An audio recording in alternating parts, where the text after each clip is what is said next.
Prezados amigos, estamos de volta com uma nova edição do programa Livros que Iluminam e temos a oportunidade de continuar um bate-papo, uma conversa muito agradável com Sandra Ventura, que é estudiosa e divulgadora das obras da Dona Ivone do Amaral Pereira. Conversamos já num programa sobre assuntos interessantíssimos e temos muitas outras coisas para perguntar para Sandra.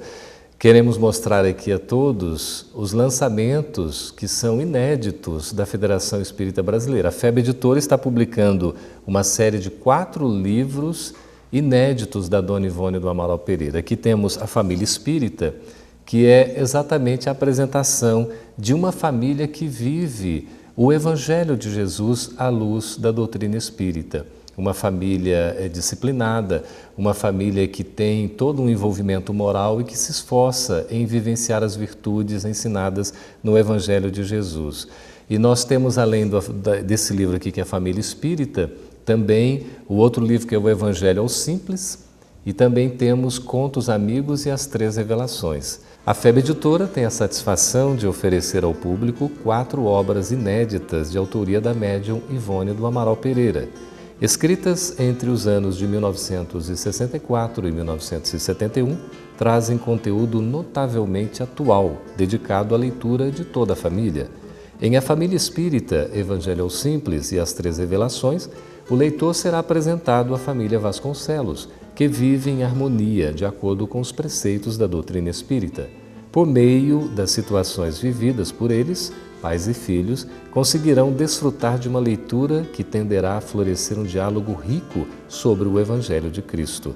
Soma-se a esses o livro Contos Amigos, com 4 histórias fundamentadas nos ensinos e exemplos de Jesus e explicadas em espírito e verdade pela revelação dos Espíritos.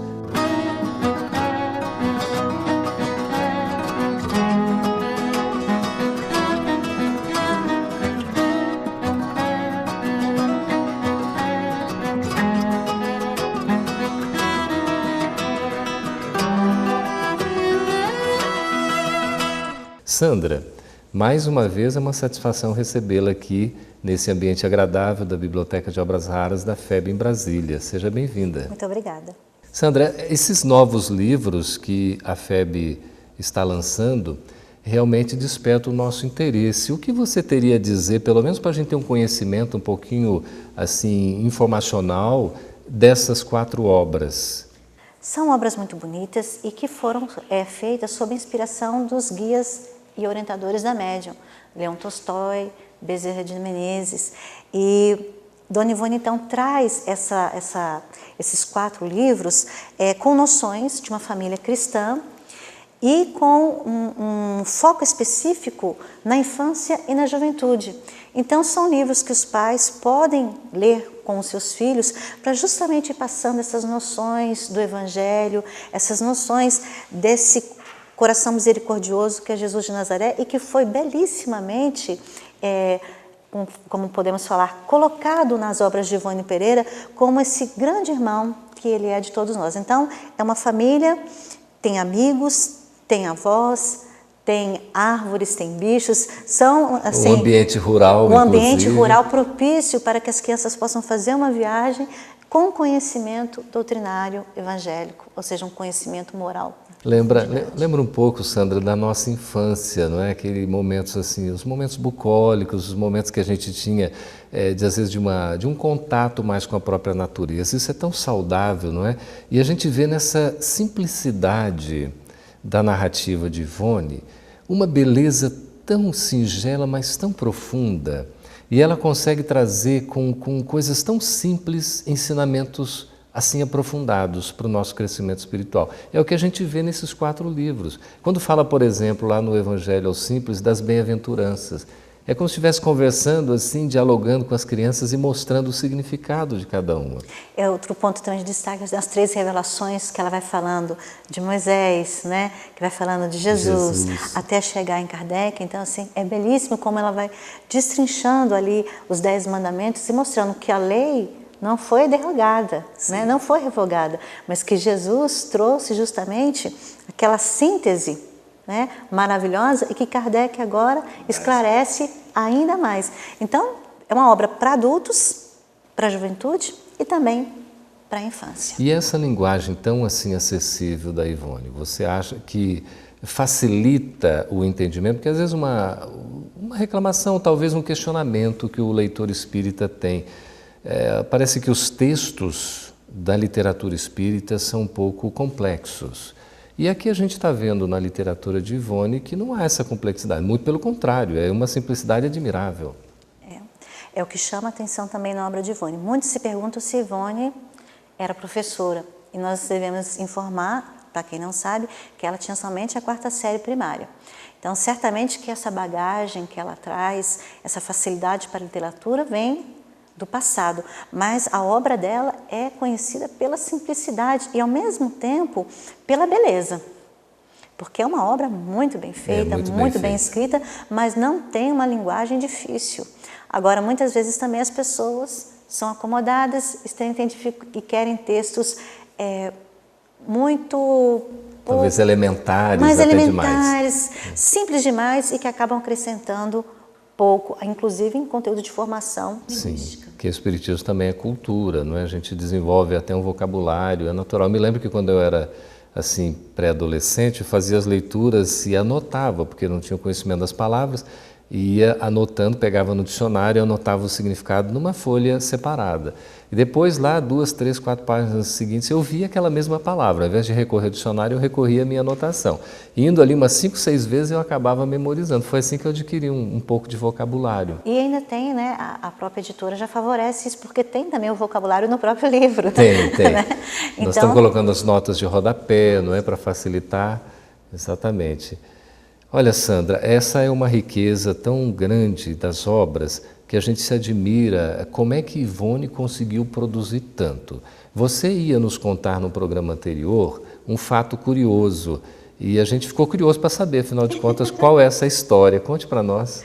Então, falávamos da condição de simplicidade de Dona Ivone e então, num determinado momento da vida dela, ela sofreu um grave abalo moral. Era o testemunho definitivo do perdão que ela tinha que prestar diante da lei de Deus. E com isso, ela então, os espíritos fizeram com que ela se recordasse do que ela viveu no século XIX, quando ela então, teoricamente, assumia a personalidade de Leila. E aquela encarnação foi tão comprometedora para ela, que então Charles fez com que ela escrevesse, tomasse nota do que havia ocorrido, para que ela efetivamente se emendasse, se corrigisse. E aquilo seria publicado. Então, aquilo que hoje nós temos como trilogia teria um volume a mais. Seriam 4 livros que contariam, então, a história de Ivone Pereira. Mas Bezerra de Menezes não permitiu. Ele disse assim, o 4º livro, ele disse, não, essa etapa encarnatória não basta, ela já foi humilhada demais. Impressionante. Então, esse era o fato curioso que eu tinha para dizer, que ela pôde expor-se, né? Ela conseguiu sobressair, né, da condição dela de inferioridade, dando seu primeiro passo no caminho para a redenção. Ela não tinha, digamos assim, esse temor de acabar se expondo na sua própria literatura. Porque, na verdade, eram experiências dela em outras vidas. Exatamente, não teve medo de expor-se. Isso ela nos deixa esse exemplo belíssimo de humildade, né? A sua modéstia e a condição de mostrar, olha, como eu, que também pequei, aquele que ainda peca, tem condição de soerguer-se. E é um exemplo para nós, porque a gente fica querendo se lembrar do que nós somos em outras existências e geralmente a gente só se lembra de coisas assim, né? Fomos uma personalidade famosa, de destaque. Ricos e famosos. E Dona Ivone, em conversas com Chico Xavier, certa vez, ela observando justamente isso, essa beleza que Deus nos dá, que é o véu do esquecimento. E muitas vezes as pessoas querem levantar esse véu apenas por pura curiosidade. Ela que não teve esse beneplácito divino de esquecer o passado, porque era necessário que ela lembrasse para que ocorresse a corrigenda, ela então nos diz o quanto isso é torturante e perturbador. Então nós temos que ter também muito cuidado com algumas práticas, né, em torno do nosso passado, pela simples curiosidade em torno de nós mesmos. E o esquecimento surge assim como uma bênção, porque, de fato, se a gente se lembrasse de tudo o que aconteceu, infelizmente nós teríamos ainda muitas recordações desagradáveis, que muito mais desabonariam o nosso presente do que iriam favorecer, não é, Sandra? Daí essa misericórdia divina. Como Deus, que é todo onisciência, né, Ele sabe o que é melhor para nós. Então, se o véu do esquecimento, né, é para todos, né, com alguns casos raros, né, de lembrança, é porque isso é favorável, isso é medicação. Na obra Amor e Ódio, a gente vê essa trajetória toda de envolvimentos, de narrativas assim empolgantes, em que os personagens vivem conflitos e vivem até num processo de vingança e depois tem todo um resgate. Amor e Ódio, que é uma obra original, deveria ser de Victor Hugo, mas ele disse que a médium não tinha condições de receber a obra e pediu a Charles, mentor da médium, que ele mesmo escrevesse a história de Gaston d'Aberville. Então passa por isso mesmo, era um processo de reajuste diante da lei, em que Gaston aparentemente foi condenado num processo injusto, mas na realidade ele estava resgatando um débito do passado. E quando ele é preso e exilado na Guiana, ele então recebe de presente aquele roteiro seguro que lhe daria conforto nas suas noites de tormenta, porque ele conheceu Allan Kardec. E quando vem a lume no Livro dos Espíritos, aquele professor que nunca o havia esquecido, manda para ele esse roteiro seguro para que ele então se transformasse interiormente. Então é um livro assim, profundamente consolador. Que maravilha! Nós convidamos a todos que estão nos assistindo a conhecer estas obras da coleção Ivone do Amaral Pereira. Os livros estão disponíveis pela livraria virtual no site da Federação Espírita Brasileira, www.febnet.org.br. Também pode acessar o próprio site da FEB Editora, que é o www.febeditora.com.br. Ali nós vamos encontrar estes livros e muitos outros. Uma riqueza de literatura que vale a pena conhecer para o nosso aprendizado e para o nosso crescimento. Nós vamos para um breve intervalo e voltamos daqui a pouco.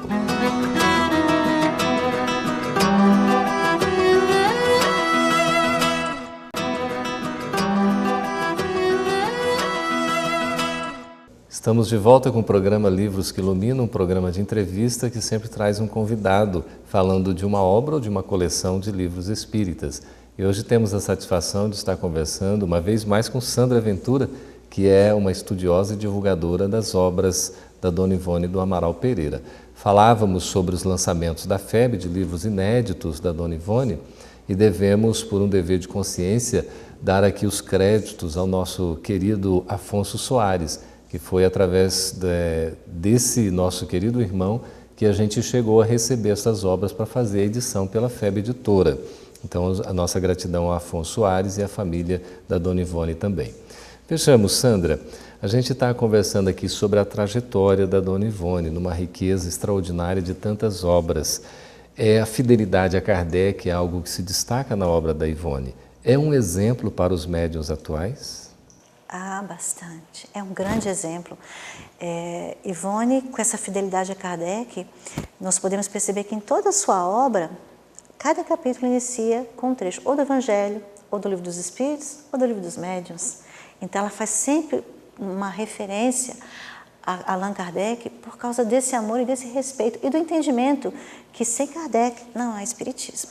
Que maravilha! Hoje a gente vê, por exemplo, muitos livros que estão sendo publicados na literatura espírita, inclusive mediúnica, e o leitor ele parece ser mais atraído quando tem uma obra assinada por um espírito, isso chama mais atenção. Mas cumpre um certo cuidado para que a gente verifique se os livros de fato são espíritas, porque não é porque um livro é ditado por um espírito que necessariamente ele é um livro espírita.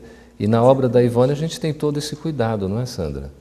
A gente deve lembrar sempre, né, Geraldo, que a mediunidade não é prerrogativa da doutrina dos espíritos. A mediunidade sempre existiu e está em diversos locais, em outras religiões também.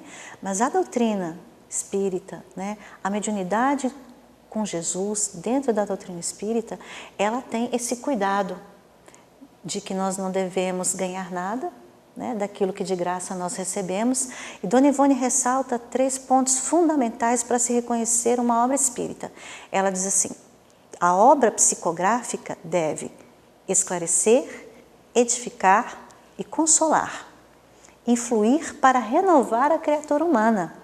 Então, se o leitor atento não perceber esses pontos na obra, ele então vai saber que aquilo ali não é o trigo, mas é um joio, que veio na condição mediúnica, mas não importa, né?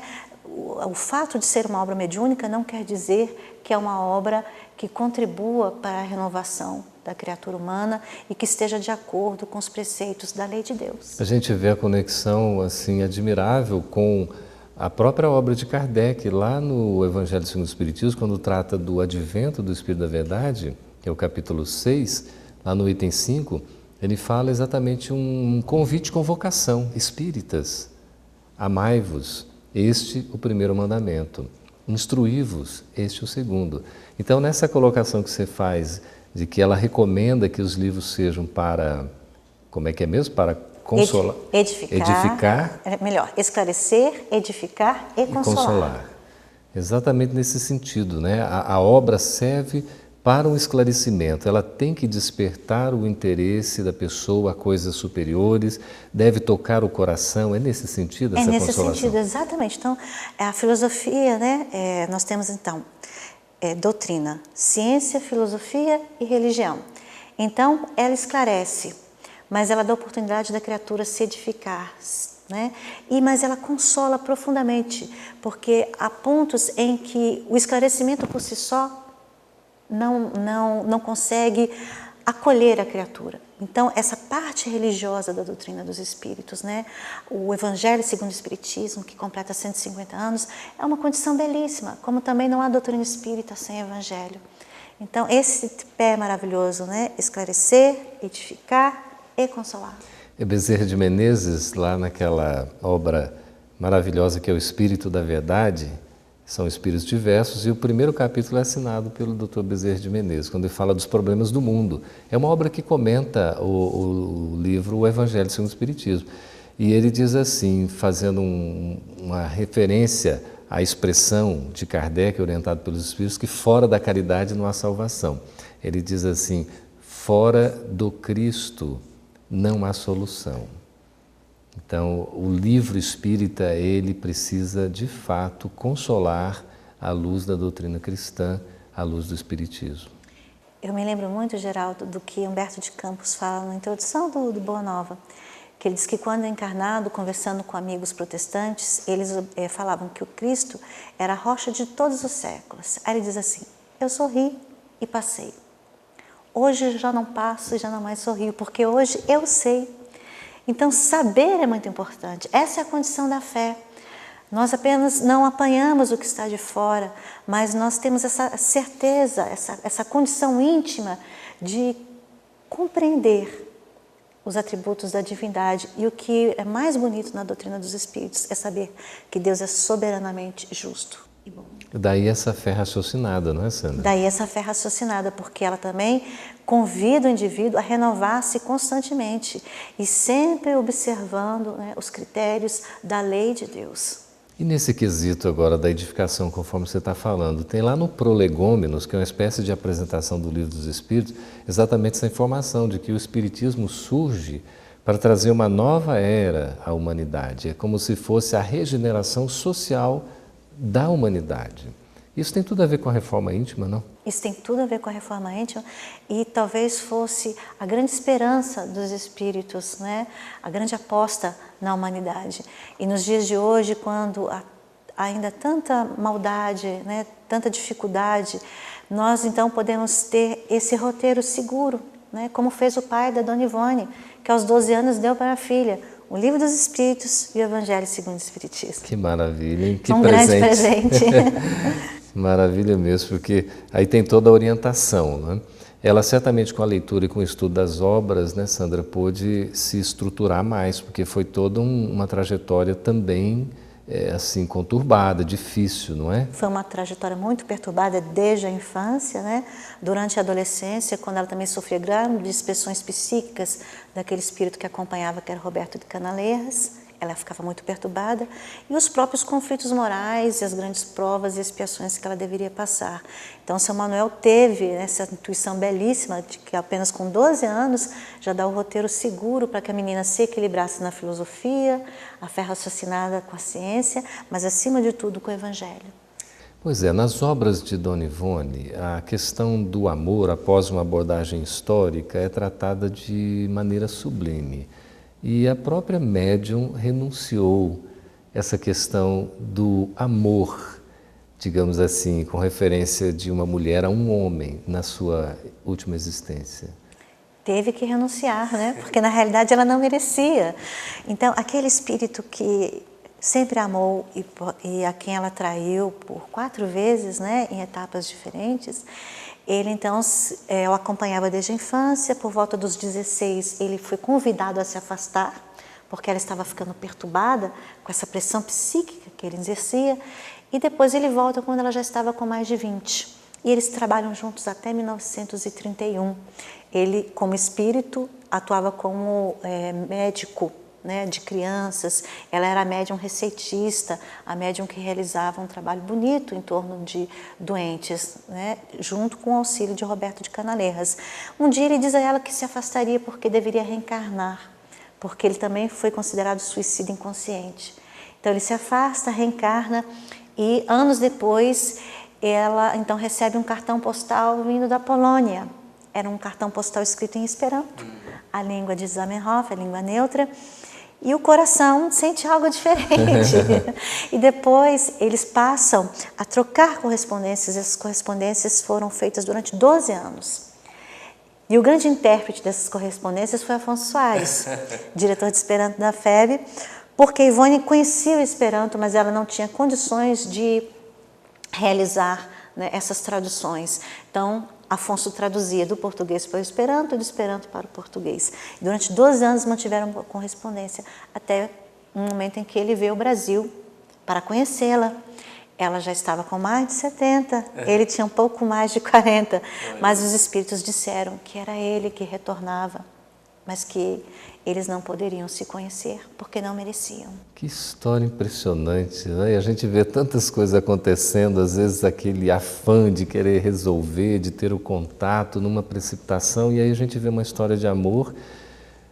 Não acabou então de um modo feliz? Não, no sentido como nós entendemos, mas eles compreenderam que tinham passado e que os dois erraram, né? Ela por ter abandonado o lar, o esposo, e ele por não ter cuidado da família, né? Inclusive uma da filha que eles tinham acaba morrendo de saudades da mãe e contraindo também a tuberculose. Então morrem Roberto e a filha Lalita.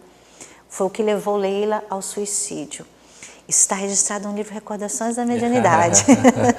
Vamos falar desse livro. E também, antes do Recordações da Mediunidade, a gente tem um livro semelhante, parece-me um tanto quanto autobiográfico. Você poderia nos dizer sobre isso? Sim. Devassando o Invisível? Autobiográfico da mediunidade da médium, que é uma coisa belíssima, porque Chico não deixou nada em torno da sua mediunidade. Não é?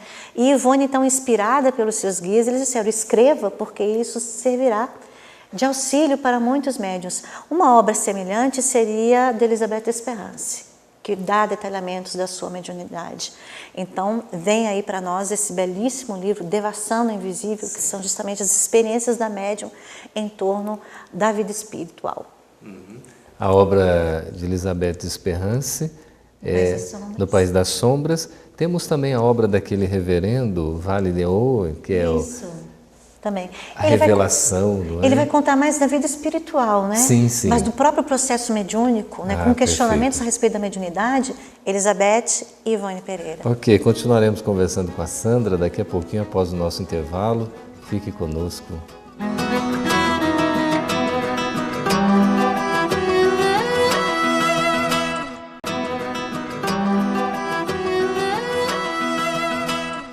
Estamos de volta com o programa Livros que Iluminam, hoje entrevistando Sandra Ventura, estudiosa e divulgadora da obra da Dona Ivone do Amaral Pereira. Mas como é que é um pouco dessa história rapidamente? Então, ela chama Frederico Chopin de Fred. E Frederico, uma intimidade, então. Uma intimidade, e ele diz que vem do passado, que eles se conheciam. Frederico Chopin, ele materializou-se no quarto da médium, lá no subúrbio, né, do Rio de Janeiro, e num caso igualmente raro, a médium permanecia consciente. Quem dá registros disso, de mediunidade de efeitos físicos com consciência, é somente Elizabeth D'Esperance. Então, nós temos aí uma mediunidade muito diferenciada de Ivone Pereira, porque há um momento em que Frederico Chopin se mostra no auge da sua beleza espiritual, da sua maturidade, e há um momento em que ele mostra para ela como ele havia desencarnado. Então, com todos os estertores, todo o sofrimento da tuberculose. Aí ele mostra o abdômen inchado, né, a mão com febre, e chegou a ter hemoptise. E Ivone, tomada assim de compaixão pelo estado que ela esqueceu-se que ele já estava na condição de desencarnado, se debruça sobre as pernas dele, ele estava sentado e chora junto com ele. Então, é um quadro muito bonito. E um detalhe interessante, que na biografia de Chopin, ele fala que havia ganhado chinelas, como se fossem pantufas muito confortáveis, mas grandes demais para o seu pé. Numa dessas materializações, Ivone faz o registro desses chinelas, coisa que ela não sabia absolutamente porque ela nunca havia lido a biografia de Frederico Chopin. Interessante, quer dizer, já houve uma convivência anterior. Houve uma convivência anterior. E aqui no Devassando Invisível a gente tem aquela história do amigo beletrista, que é uma narrativa em torno exatamente da publicação, da preparação, da redação, não é, de obras ou de textos que possam ou não vir a ser publicados. Qual é a orientação que a gente tem aqui? Esse capítulo é muito importante para a literatura espírita e para os médiuns, porque Beletrista aproximou-se de Ivone querendo contar a sua história e a da sua Elisa, que havia suicidado porque eles não puderam se casar, né? Uma vida passada no Brasil no século XIX. E pergunta a Ivone, escreva e assine o seu nome, porque você irá ganhar muito dinheiro. Ele sabia que a médium estava passando por graves dificuldades morais e grandes dificuldades financeiras. Então, ele, enquanto espírito, se aproxima da médium e faz essa proposta muito tentadora. Ele chega a dizer, você ganhará muito dinheiro com o que eu publicar através de você. Eu quero contar a minha história, porque ele achava que contando a história dele e de Elisa, talvez a lei do divórcio fosse aprovada no Brasil naquela época, o que viria a ser posteriormente. Só que Ivone, então, pede a ele que conte a história. E à medida que ele vai contando, o drama vai se desenrolando, ela percebe que era uma história muito comum. É uma história de traição, de adultério, de violência. E ela então diz, vou perguntar aos meus guias. E os guias naturalmente não respondem, porque eles deixam, isso é o critério do médium, o livre-arbítrio. Então ela raciocinando diz, eu não irei escrever a sua história porque ela não acrescenta nada. Na realidade é uma história muito comum aos folhetins e aos jornais. Ela própria decide. Ela própria decide, a médium. E Beletrista então se afasta com muita raiva, ele chega a dar uma pancada na mesa. 20 anos depois, ela recebe uma comunicação muito bonita de um espírito que assina simplesmente, um espírito amigo. Ela, meu irmão, por favor, decline o seu nome. Né? Eles não me reconhecem? E ela fala, não, eu sou aquele, o beletrista. Eu a acompanhei por 20 anos. E nesse período, eu então me transformei. E aí Bezerra de Menezes explica que aquele período que ela estava vivendo era uma das suas provas. Era o testemunho da fidelidade. Olha, que poderia ter caído. Então, se ela cedesse ao processo de beletrista, ela então passaria por um grave problema, o processo de influenciação obsessiva, junto daquele espírito que estava profundamente desequilibrado. Como ela negou, Beletrista, que era um pupilo de Bezerra de Menezes, a acompanhou durante 20 anos e durante 20 anos ele se evangelizou. Então ela ressalta justamente essa característica da obra mediúnica, seja ela qualquer que seja, o médium nunca pode tirar proveito da própria mediunidade. E destaca aqueles 3 pontos fundamentais que nós falamos. A obra mediúnica ela deve esclarecer, edificar e consolar. A obra de Beletrista anteriormente não tinha esse papel, não esclarecia, não edificava e não consolava. 20 anos depois, então, certamente, ela já havia publicado muitas obras, ele poderia contribuir, né, com as noções de evangelho que ele adquiriu na espiritualidade, convivendo com ela. E certamente a narrativa dessa história, que é real, como aconteceu, vale muito mais do que o romance ou da história que o espírito poderia colocar em mais um livro, né, de drama, de tragédia, enfim. Olha que coisa impressionante, é um grande exemplo para nós, para todos os médiuns, não é, Sandra? Às vezes a gente observa que o médium tem uma certa pressa em publicar um ditado porque vem dos espíritos, e o espírito determina que deve ser publicado e não pode alterar, inclusive.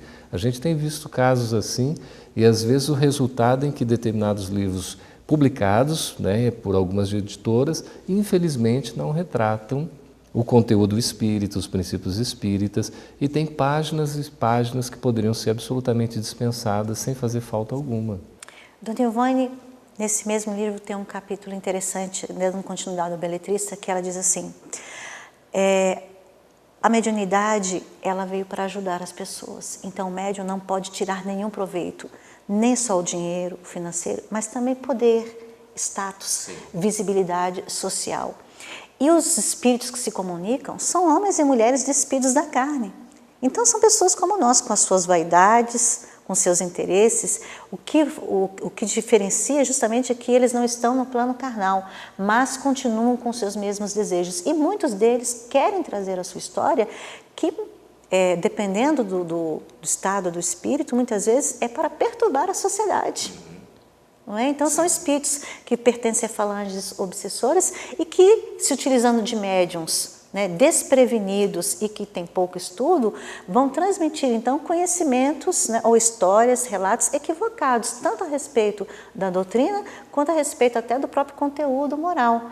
Há livros aí que indicam, por exemplo, que prostituição é missão. Não, olha só. E nós sabemos que o mal não é missão. Você não pode considerar um desvio, não é? Claro que a gente respeita, a gente não tem o preconceito, mas nós todos estamos buscando a nossa melhoria, a reforma íntima, a educação dos sentimentos. Emmanuel diz, não é, no livro Vida e Sexo, que tanto a prostituição quanto o adultério são doenças da nossa sociedade. Então, as pessoas que leem o livro não percebem isso, porque é um caso em que as moças que estão na condição de prostituição perguntam a Jesus por que elas são prostitutas. Ele diz assim, não, mas vocês estão colocadas no lugar certo, na hora certa. Eu falei, será que Jesus diria isso? Aquele Cristo que disse, mulher, vai, não pegues mais, e aquele Cristo que convidou Madalena a realmente aprender a amar. O maior exemplo de transformação no entendimento de Emmanuel, né? Sim, foi o de Madalena. Aquele Espírito que usou mais força contra si mesmo para modificar. Que mereceu ser a primeira, segundo alguns evangelistas, a ver o Cristo, né, no processo da ressurreição, quando ele retorna da vida imortal. Sandra, há um caso também no Devassando, se eu não me engano, está mais em Recordações da Mediunidade, quando ele fala da narrativa de Dostoiévski, se eu não me engano, daquela história do Machadinho, que houve aquele crime com o Machadinho. Você está recordada disso? E esse espírito volta para exatamente dizer do impacto que aquela obra em Crime e Castigo, que é um best-seller, inclusive, da literatura, teve como efeito na vida de várias pessoas que, inclusive, foram levadas a cometer homicídio com base na narrativa que ele colocou. Então, Dostoiévski é conhecido como um escritor amargo, né? que aflora as chagas, né, sociais. E, coincidentemente, saindo, né, da Rússia, quanto Leon Tolstói, que também contribuíram nesse processo de influenciar a sociedade de uma forma negativa. Leon Tolstói volta por Ivone justamente porque Ana Karenina levou milhares de jovens a cometerem suicídio. Então, o artista, né, o criador, ele de fato interfere, né, como exemplo, bom ou ruim, na sociedade. E acaba assumindo uma corresponsabilidade. E acaba assumindo essa corresponsabilidade, que é o que aconteceria com o caso de Beletrista, né, se Ivone tivesse publicado o romance, e o que ocorreu então com o livro Sublimação, que Tolstói coloca na introdução da obra, que ele vem a público para se redimir diante da lei de Deus, para que corrigisse o mal feito em torno da obra Ana Karenina, que ele chama de falsa heroína. Olha só. Né? Então, uma mulher que não soube amar e que se matou, ele traz então agora outras mulheres e homens que souberam amar e esperar. Autênticos. Autênticos. Verdadeiros. Olha que coisa extraordinária, porque nós estamos com tantos exemplos aí hoje em dia de tantas coisas negativas, ídolos que se formam da noite para o dia e as pessoas ficam ávidas por terem assim uma referência para poder seguir, não é, Sandra? E a literatura espírita verdadeira mesmo, como a gente vê no caso aqui da Dona Ivone do Amaral Pereira, a seriedade de Dom Francisco Cândido Xavier no trabalho todo, né, com Emmanuel, André Luiz e tantos outros espíritos, são de fato para nós assim um grande exemplo em termos do que a gente deve ler e deve estudar, fundamentado na obra de Kardec. Dona Ivone diz que o médium deve viver como Saulo, que se transformou em Paulo. Né? Mesmo tendo uma vida de erros como Saulo teve, quando ele ouviu aquela voz, né, definitivamente ele perguntou: Senhor, o que queres que eu faça? Então essa é a nossa grande oportunidade. E ler as obras de Ivone Pereira nos proporciona esse renascimento, né? Ler histórias belíssimas, comovedoras, mas sempre de espíritos que se transformaram, e aqueles que não se transformaram, a dura realidade daqueles que vão sofrer as consequências da sua semeadura, que é sempre livre, mas a colheita obrigatória. Que maravilha! Eu estou muito satisfeito de ter conversado com você, Sandra. Espero também que os nossos amigos que estão nos acompanhando tenham gostado desses 2 programas com a Sandra Ventura, realmente ressaltando a obra maravilhosa da Dona Ivone do Amaral Pereira. Muito obrigado pela companhia. Esteja conosco nos próximos programas do Livros que Iluminam.